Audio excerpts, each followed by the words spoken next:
The views and opinions expressed in this podcast are those of the speaker and do not necessarily reflect the views of the host, content creators, or the production company.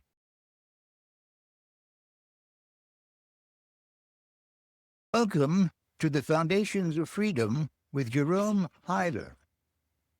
A strong, vigorous economy runs on a division of labor.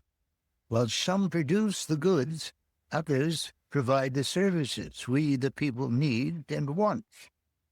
But behind everything we do, our work, our businesses, our daily lives, are the political decisions our leaders make in our name. Since we elect the men and women who write the laws that create the conditions in which we all prosper or perish, we all need to be fully informed political participants.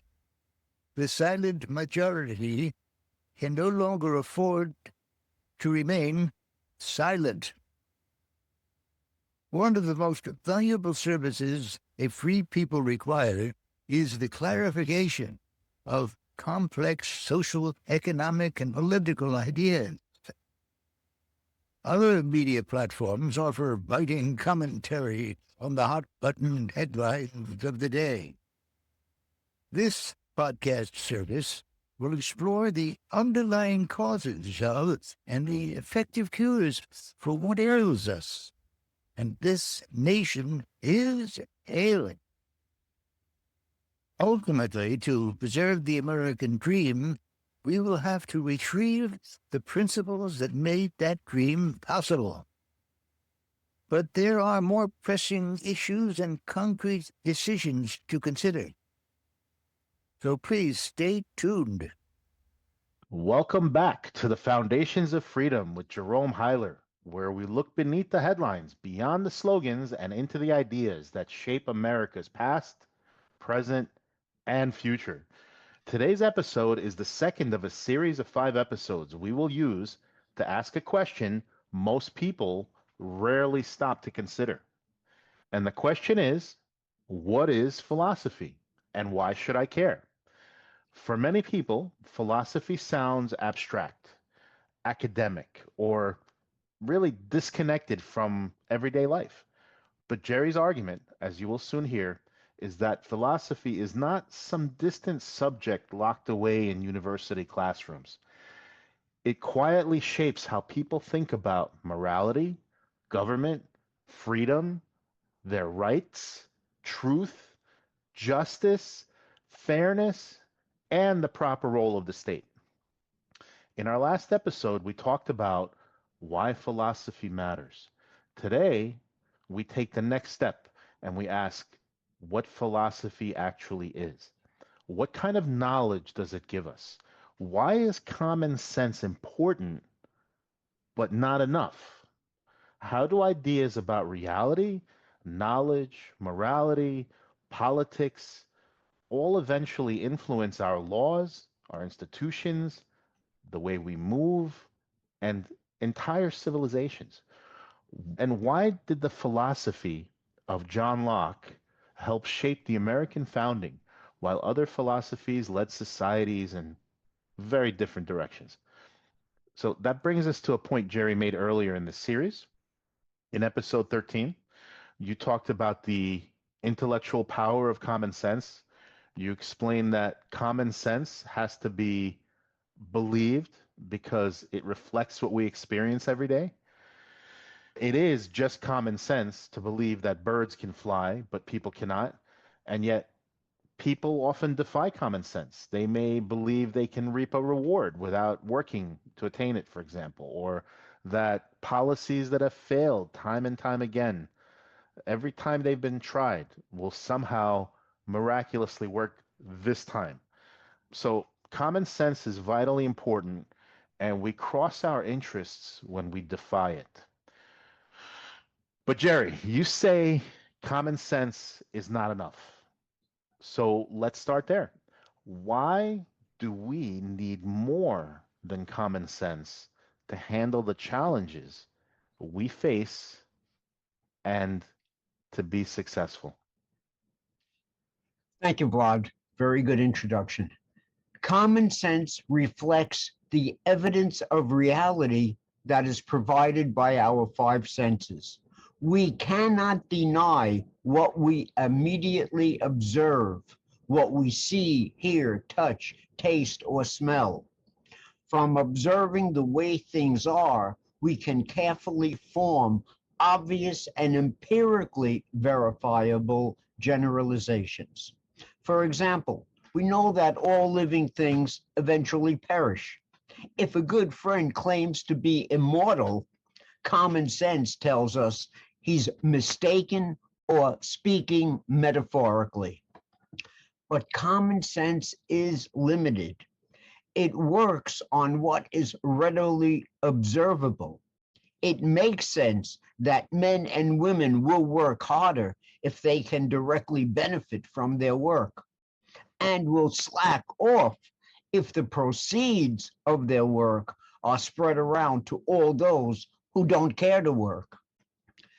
But there are so many moral and political decisions individuals and government leaders must make that don't point to readily observable facts and instead require serious exploration.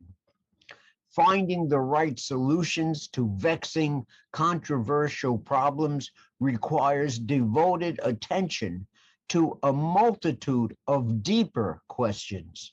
Let me list a few questions common sense cannot answer.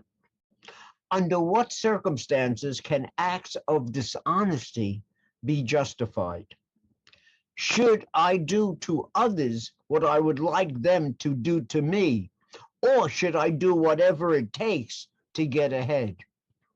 Should government promote economic growth by subsidizing private commercial ventures, funding public works projects, or just leaving the economy to its own devices? Under what circumstances should a country go to war? Common sense can answer that question. What collection of causes drove the economy into a ditch and kept it there for the entire decade of the 1930s, the Great Depression? Or had the economy fail again in 1988 with the savings and loan crisis, or 2008 with the bursting of the subprime mortgage debacle? What must government do to save a troubled economy and restore lasting prosperity? Is currency expansion the best way to spur consumer demand and put a depressed economy to work? Should social services be expanded to care for the needs of Americans suffering current reverses? Finally, how do federal and state budget deficits and public borrowing impact an economy? These and 1,000 other queries are immune to common sense solutions. A more comprehensive worldview is needed. That worldview is what the field of philosophy is responsible for furnishing. To date, the world's greatest philosophers have not offered us much help. They have failed to furnish sound solutions or failed to advance necessary philosophical or political commitments to deal with those exigencies. But that doesn't mean there are no answers or that answers cannot be found. Stop guessing how to use AI. Most businesses know AI is important, but they don't know where to start. So they try random tools, chase trends, and hope something works. The real opportunity is not just using AI. It's finding the most valuable hidden bottlenecks, manual processes, and missed opportunities inside your business. Then using AI, automation, and smarter systems to fix them. At Setup Shop Online, we help businesses grow smarter first, then faster. If you're ready to stop guessing and start building real AI-powered leverage, let's talk. Stop guessing how to use AI, grow smarter first, then grow faster. setupshoponline.com. Let's AI-fy your business. What you suggested in our last episode, Jerry, is that philosophy has the power to shape the course of human events, and that we are all blessed to live in America, where the commitment to John Locke's natural rights philosophy first took hold. So you say that every society is governed by the philosophy that its leaders adopt, whether anyone knows it or not. Then we should want to know how Locke's philosophy, which held such promise, was in time discarded, and why it is so thoroughly neglected by our intellectual leaders and the general public alike. Yes, Vlad, that will make for a fascinating and very unfortunate tale, the demise of Lockean natural rights in America. I'm going to devote the next episode 22 to explaining just how Locke's natural rights teaching lost its hold on America and what took its place. Okay, but first, let's make sure we know what we're talking about. What exactly is philosophy? What type of knowledge does it provide? And when can we call a given philosophy comprehensive, complete, and most importantly, true? How can philosophical ideas exert so much powerful an influence over the course of human affairs, especially when so few individuals are even aware of those, let's call them arcane ideas? None of this is obvious. What is philosophy? In one sense, there is no such thing as philosophy, in the sense that there is no such thing as science.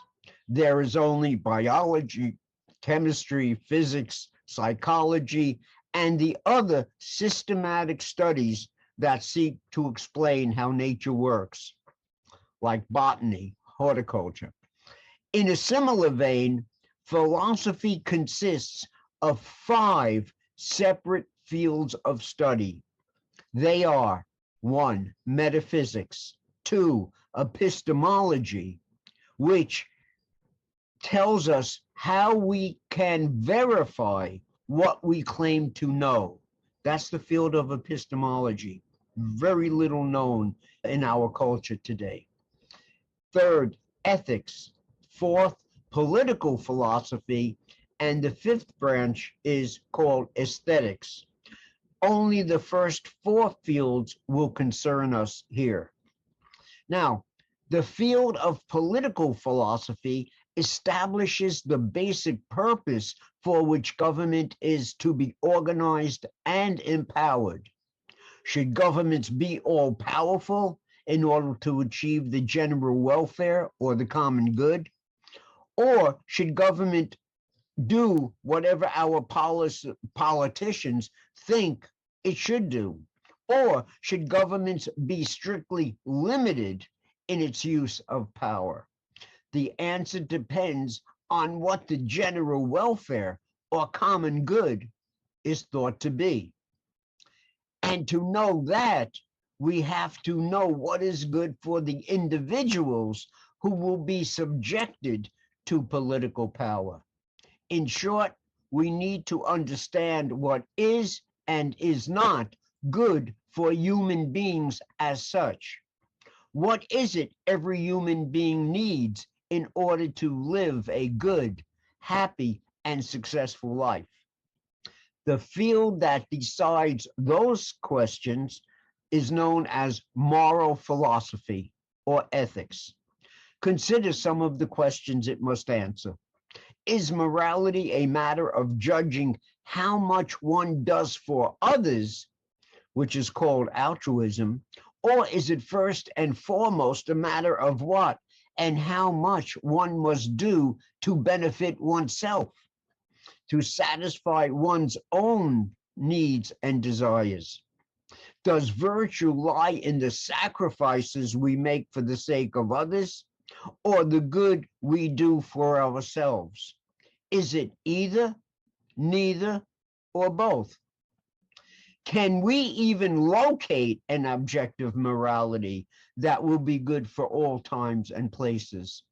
Or is all moral speculation just a person's personal opinion?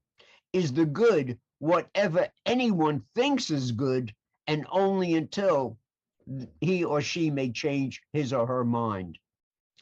To an extent, it makes no difference.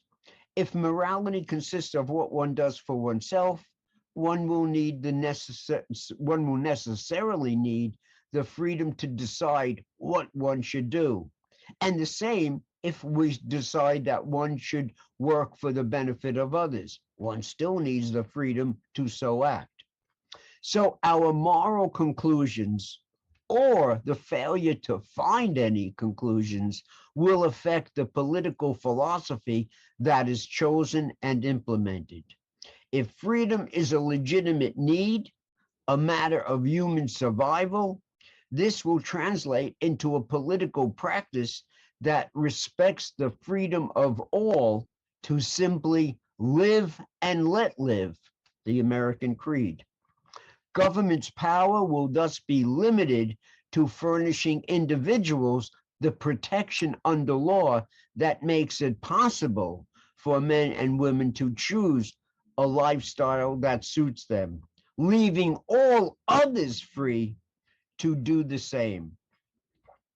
On the other hand, if everyone has an absolute moral duty to fill the needs or satisfy the wants of others, or to serve society as such, then the ruling political philosophy will naturally compel citizens to do their duty and answer the call. That is, provide for the welfare of one's neighbors or for the good of the fatherland. Those who fail to do their duty will be made to pay for their recalcitrance and comply with all lawful directives.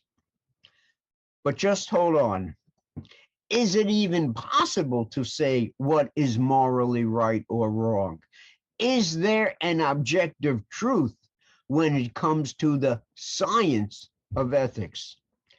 And that takes us to the most complex, difficult, and least known branch of philosophy. Epistemology is the study of knowledge as such. It tells us how we must use our minds in order to acquire human understanding. Most people don't know a thing about this most vital field of inquiry. They don't even know that there is a subject called epistemology that allows us to verify or validate our understanding. When it comes to knowing right from wrong, good from bad, how can we be sure that what we know is really so? That is, objectively true. What makes it possible to be certain we are right, and just as certain that those who see things differently are wrong? What is it that allows us to confirm the correctness of our moral and political choices? Is it even possible to say we know what is morally true? Or is every moral claim we make just a dubious opinion? Is skeptical doubt of every truth claim the only reasonable position? And that last, actually, is what most philosophers have concluded over the last few hundred years. Now, besides his rights-based political theory, John Locke penned a monumental essay concerning human understanding. In this considerable work, Locke outlined the process by which human understanding can be ascertained and validated. The key to human understanding, Locke said, lies first and foremost in the evidence of reality provided by our five senses. The origins of all knowledge lies in the worldly things we see, hear, touch, taste, and smell. Locke does not believe that any of us are born with innate ideas. Animals act on instinct. Men must think and think correctly. So the question too few people ask, I think, is how do we actually know? And how can we prove that what we believe is objectively true? That's the task the field of epistemology must undertake. What epistemology enables us to do is to verify or validate what we believe and claim is true and good. In other words, it explains how can we know that what we say is really true and not just a personal opinion. Is that right? Exactly. Now let's dig into the subject of epistemology a little further. In order to validate our ideas, we must consider three general topics: how to form and think about our concepts; two, how we use logic to draw rational conclusions from already validated premises; and three, how we make mistakes in thinking and can no longer claim our viewpoints accurately reflect the truth of things. As we experience the world in our earliest days, we begin to identify the things we encounter by forming simple concepts. For example, apples, peaches, pears, plums, chairs, tables, and beds. Seeing what is in common between the things we encounter with our senses, we then form more abstract concepts. For example, we put together apples, peaches, pears, plums, and we get fruit. We put together fruit and vegetables, and we get the concept produce. We go to any supermarket and we're looking for the produce aisle. We put together everything the supermarket will sell us, and we get the concept food, and more, of course. Or we put together beds, tables, chairs, bookcases, and we put those concepts together and we get the more abstract concept, furniture. We go to a furniture store if we're looking for a new table, chair, or bed. Other than proper nouns, for example, my dog, whose name is Simba, and grammatical terms that allow us to form complete sentences, every word we form is a concept that names a general class of existing things. For example, the concept motor vehicle subsumes every car, van, SUV, panel truck, bus, and tractor trailer that runs on an internal combustion engine and the fuel such engines require. Hence, we get motor vehicle, a very abstract term. We eventually go on to form and define loftier moral concepts. So the idea of honesty subsumes every incidence where a human being does not pretend that what isn't or that what isn't is. And justice is a condition where a person gets what he or she deserves for good or ill. This whole process is best designated concept formation. A concept is the identification of what is in common among two articles, experiences, or earlier formed concepts. Our concepts enable us to think and form conclusions about life. Some of those conclusions come in the form of principles. Principles are what guide us in our choices and actions. These principles are designed to, as I say, guide and direct how we act, what we do. Here are some examples. 1, we must work for our keep or depend on others to live. Principle. 2, we must produce if we expect to consume. 3, follow these steps to repair a car or change a tire or do any other technical activity. 4, all men are created equal and endowed with certain unalienable rights. That's just another principle. 5, we must abide by the rules of logic to avoid falling into contradiction and error. Ayn Rand defined logic as the art of non-contradictory identification. We will say a lot more about Ayn Rand's philosophic thought in the 5th episode in this series. Thus, the rules of inductive and deductive logic are also fit subjects for epistemological analysis. The standard deductive argument starts with the general truth. For example, all men are mortal. A secondary identification is added. For example, Socrates is a man. Therefore, we are absolutely entitled to conclude that Socrates is mortal. That's the essence and the archetypical deductive argument in logic. Inductive logic is far more complicated.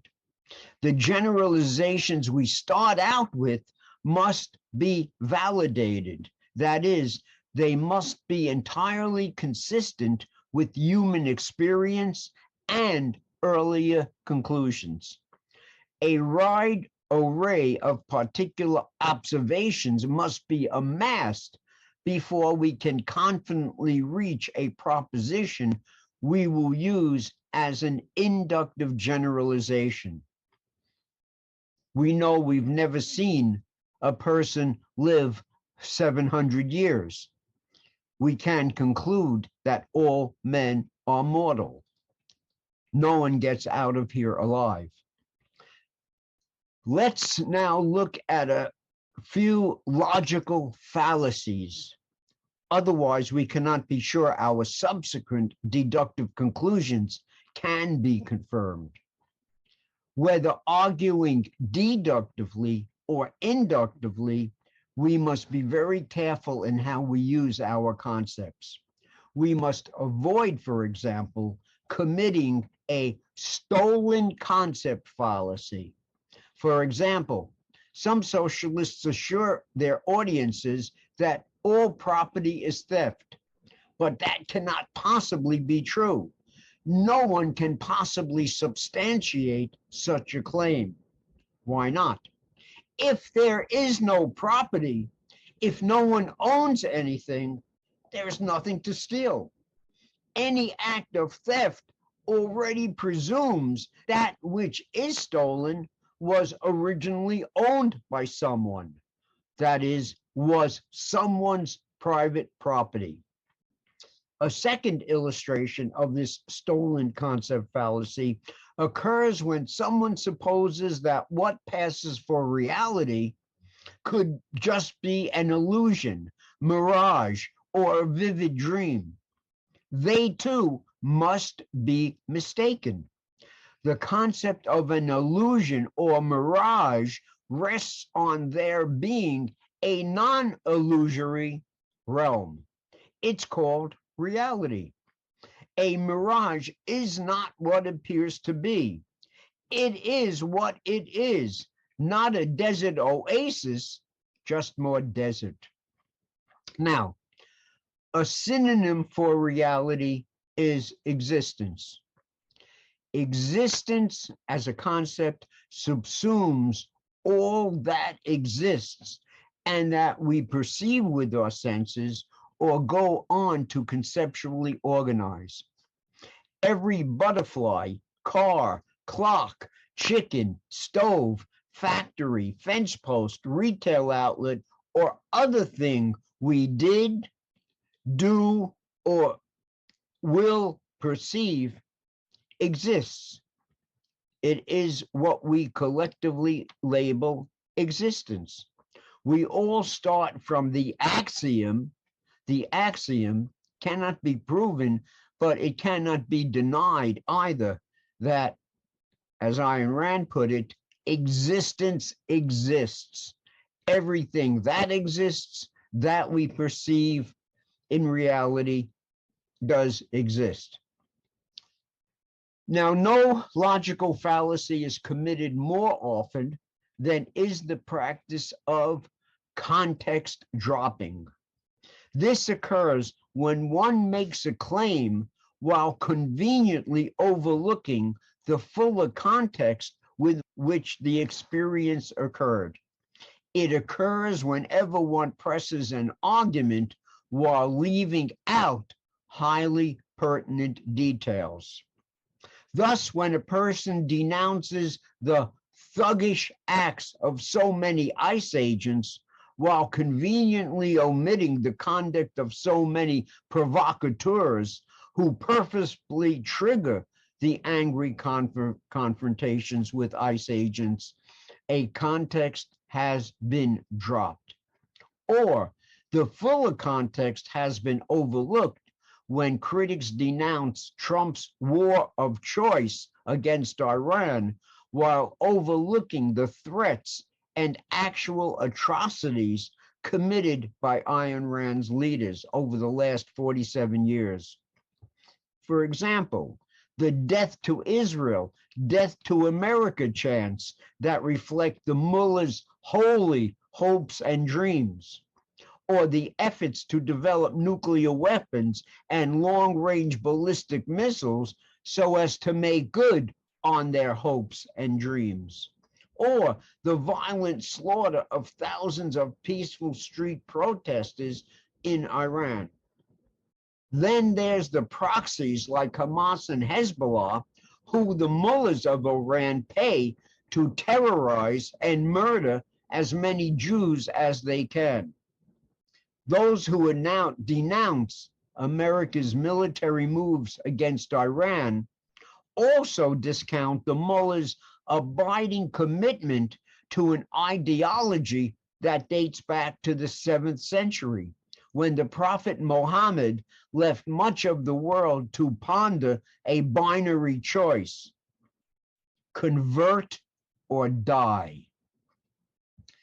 In pressing their values and beliefs, political conservatives can also drop context.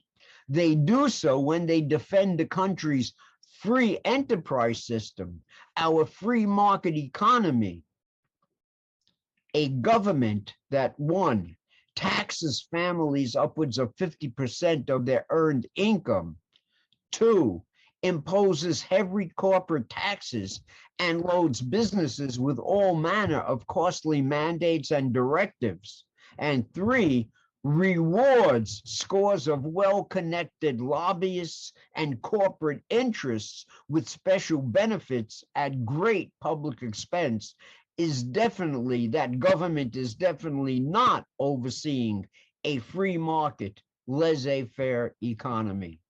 So that is how conservatives drop context. It is only when all relevant facts and circumstances are taken into account that sound and reasonable judgments can be made. There are, of course, innumerable other logical fallacies honest debaters try hard to avoid. As I say, epistemology is a very complex and exacting field of study. Finally, there is the fourth field I called attention to, the field of metaphysics. It identifies the most basic facts of reality. Does the evidence of our senses conform to the real world out there? Is there a non-sensory realm that can be seen by some other faculty, like intuition or faith? Do men have free will, or is their behavior fixed and determined by forces not in their control? Do the revolutions of the heavenly orbs determine what one will be and do, as in astrology? Are men able to achieve their values and find serenity and contentment, or is human nature doomed to disappointment and failure? A comprehensive philosophy must posit answers to all of the fundamental questions raised in each and every branch of philosophy, and go on to construct a coherent worldview. As we already said, every answer a philosopher offers up and down the long chain of reasoning must be consistent and not contradict any other answer or any reality apprehended by our senses. Why is that? It is because there are no contradictions in reality. A thing cannot be something and not be something at the same time in the same respect. Philosophy looks at reality and sees a law of identity. A thing is what it is, and that implies a strict logical corollary, the law of non-contradiction. As Ayn Rand rightly defined it, logic is the art of non-contradictory identification. Now, let's go on. There are two basic approaches any philosopher can take when building a comprehensive philosophic worldview. The first is empirical. It is evidence-based. It is an evidence-based approach. The second is called rationalism. It is a rationalist approach. Empiricism is a commitment to starting one's inquiries with reference to the evidence of reality provided by the senses, as Locke did. Empiricists will premise their findings ultimately on what they can see, hear, touch, taste, or smell. Their most abstract claims, therefore, can be reduced to the brute, here and now facts of human experience. Rationalism, on the other hand, begins with some general supposition that is grounded not in experience, but in pure reason or some other non-sensory reality. That supposition acts as an unshakable premise for every logically derivative assertion. Rationalism relies not on induction, but on deduction. It merely assumes that the general supposition is sound and spins out various implications and applications. Where empiricism proceeds by making inductive generalizations based on previously confirmed observations or logically sound inferences, rationalism starts from some undeniable proposition, then teases out deductive propositions that the original premise is thought to support. For example, Karl Marx begins his speculations by claiming that, quote, the history of all hitherto existing society is the history of class exploitation and oppression, unquote. It was then logical for Marx to see In mid-19th century capitalism, the oppression of the workers by the holders of capital, that is, the hated factory owners. We will eventually see why empiricism is the appropriate means of attaining knowledge, and that philosophical rationalism is what pushed most philosophers into a long series of philosophical funhouses filled with fanciful musings, factually unsupportable claims, and entirely irrational and antisocial acts. Wow, Jerry. So let's step back for a moment. In the last episode, you pointed out the enormous influence John Locke's natural rights philosophy exerted on America's founding fathers.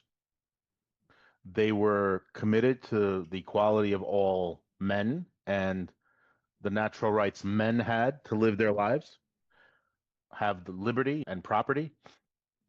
Every white male had an irrepressible right to gain, keep, use, trade, or otherwise dispose of the just fruit of their labor, to live and let live. By extension, are you saying that it is philosophy that ultimately determines the political culture and moral outlook that will dominate any particular place and time? How is that? What historical power does a particular philosophy possess so as to exert such an influence over any given society or social order? The clearest way to illustrate philosophy's enormous power to impact human affairs is to point to America's own history. Although America proclaimed in 1776 that, quote, all men are created equal, American culture did anything but treat all men equally.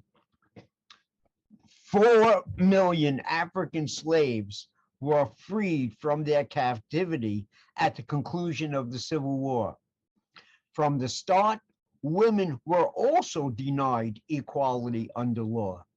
Most women couldn't vote, own property, sign contracts, or hold public office well into the 20th century. Indeed, the vast majority of white men owning little or no property were also denied the privileges of citizenship prior to Andrew Jackson's democratic electoral reforms of the 1830s. Historically, the principles sown into Jefferson's 1776 Declaration of Independence were not enough to create an actual equality among the races and sexes. Millions of African American sharecroppers who owned no land and had to work on the very plantations they worked as slaves were no better off than when they were actual slaves. Jim Crow segregation, black codes, and routine violence visited America's black population up until the Civil Rights Revolution of the 1950s and 60s. Every step of the way, it was the country's original moral commitment to equality that spurred the moral and political progress the civil rights movement chalked up. It was the principles of due process and equal protection wired into the 14th Amendment of the U.S. Constitution that enabled Martin Luther King to proclaim that, quote, one day this nation will live out the meaning of its creed, that all men are created equal and endowed with certain unalienable rights. It took a contentious women's rights movement and decades of incessant struggle for the country to recognize the equal rights of women to also live and let live and enjoy equal protection and due process under law. Thankfully, the long grueling battle to achieve equal treatment under law is behind us. Men and women of every imaginable background can dream, work hard, and if patient, achieve the fabled American dream. Don't get me wrong, racism still exists. There will always be haters, and haters have to hate. But racism today finds no institutional shelter in our laws or commonplace practices. Anyone who still doubts the power of philosophy to impact human affairs need only consider Karl Marx published the Communist Manifesto in 1848. Within a little more than 100 years, fully 1/3 of the world's population was living under communist rule. And for all but the rulers, life became a hell on earth. Wow, Jerry, thank you. That was a comprehensive explanation of philosophy, in my opinion.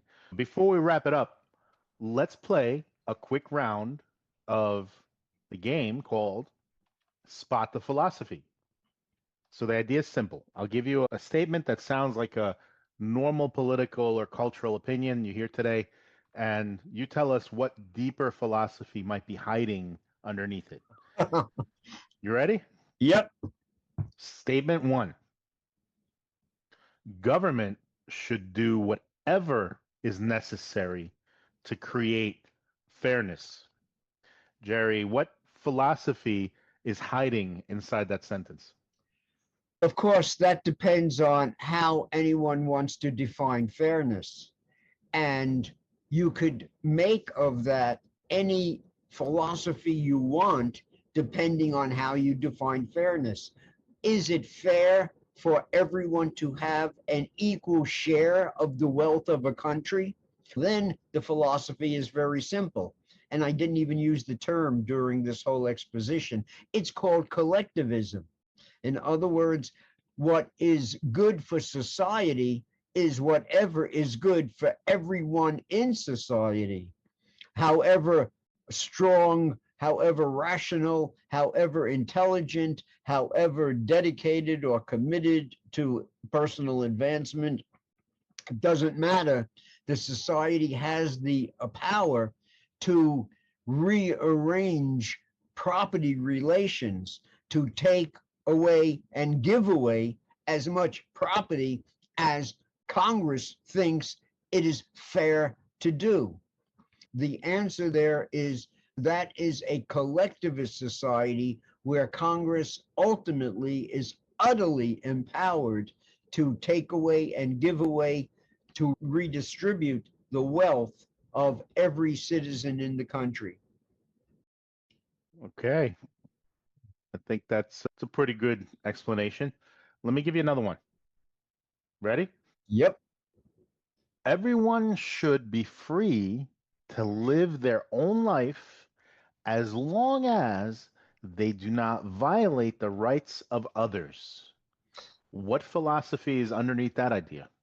That is based on the philosophy not of collectivism, but of individualism. States that the good of society involves doing what is best for every individual, that society exists for the sake of individuals, whereas collectivism says that the individual exists for the good of society, however that is defined, fairness or anything else. In other words, this philosophy of individualism says individuals should be left alone to do whatever they think is best for themselves, as you add, without interfering with any other citizen's right to do likewise, to do for him or herself what he or she believes is best for him. Now, that doesn't establish a defense of individualism or individual rights. In matter of fact, it doesn't even necessarily proclaim the rights of individuals. In other words, there, and we will talk about this in a subsequent lecture. Matter of fact, in the next lecture, there are two philosophies. One is called utilitarianism and one is called pragmatism.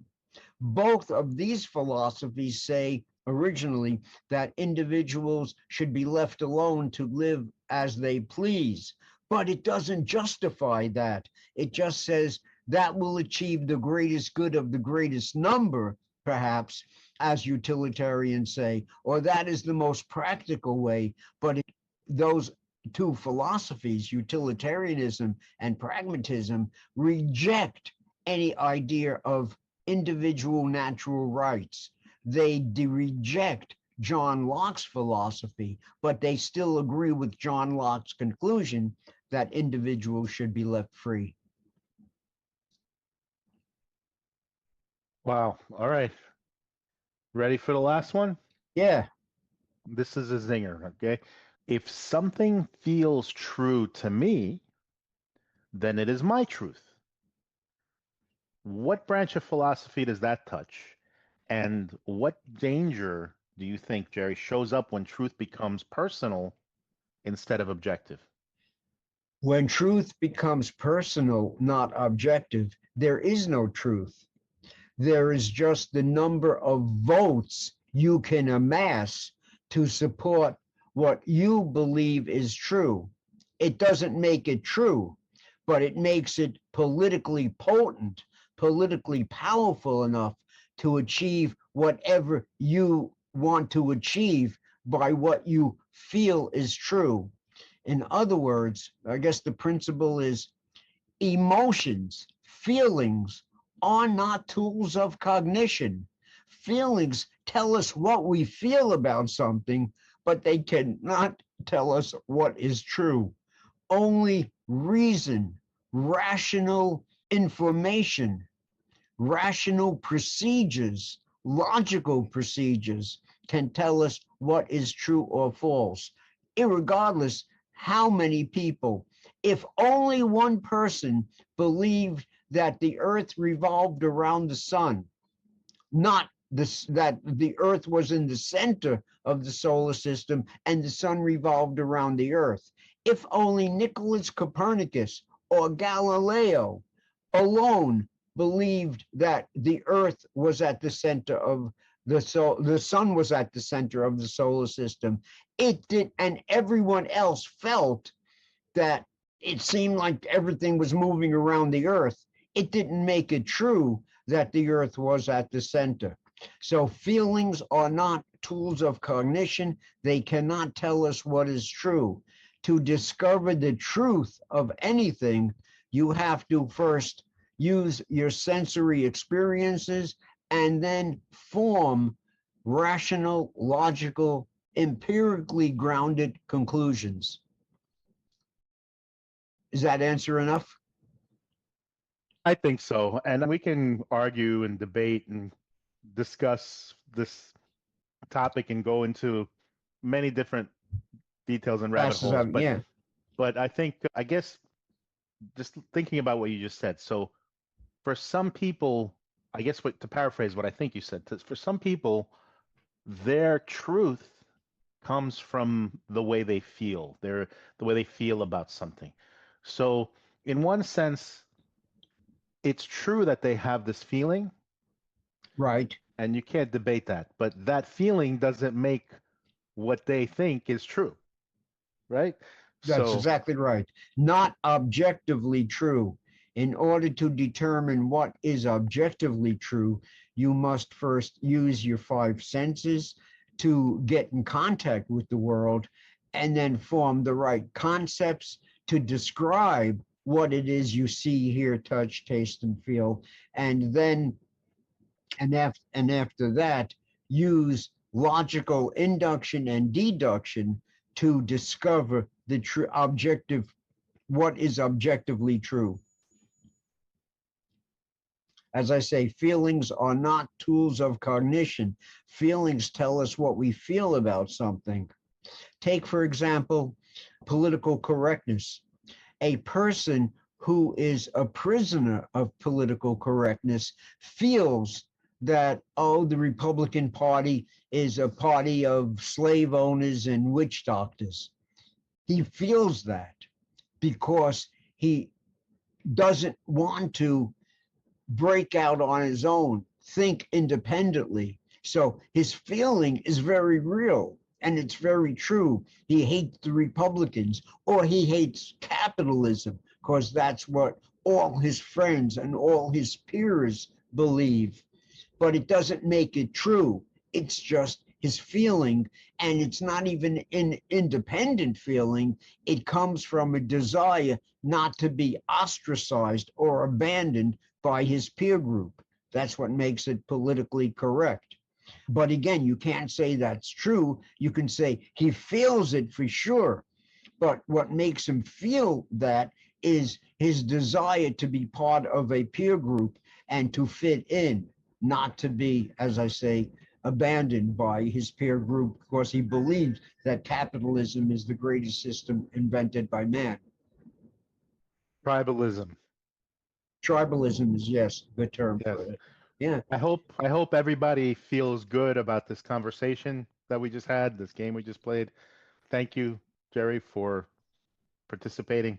And for everyone listening, here's your challenge for the week. The next time you hear a political slogan, a campaign promise, or a cable news argument, or for those on the internet, an argument on some news channel you're watching on your social media, don't just react to the words. Ask yourself, what view of human nature, morality, freedom, government, and truth is hiding underneath it? That's how you begin to spot the philosophy. Jerry, this was a very powerful way to make philosophy feel a lot less abstract. Most people hear the word philosophy and think it belongs in a classroom or a textbook. But what we covered today shows that philosophy is really operating underneath the surface of everyday life. It shapes how people think about truth, morality, rights, government, freedom, fairness, justice, and even what kind of society we believe is possible. And if we do not understand the philosophy underneath the slogans, we can easily be pulled by the words that sound good but lead somewhere very different. So, the takeaway from this episode is simple. Philosophy is not just something professors argue about. It is the operating system behind a civilization. If the philosophy is sound, it can support freedom, reason, rights, and human flourishing. If the philosophy is flawed, however, it can justify control, confusion, dependency, and even tyranny.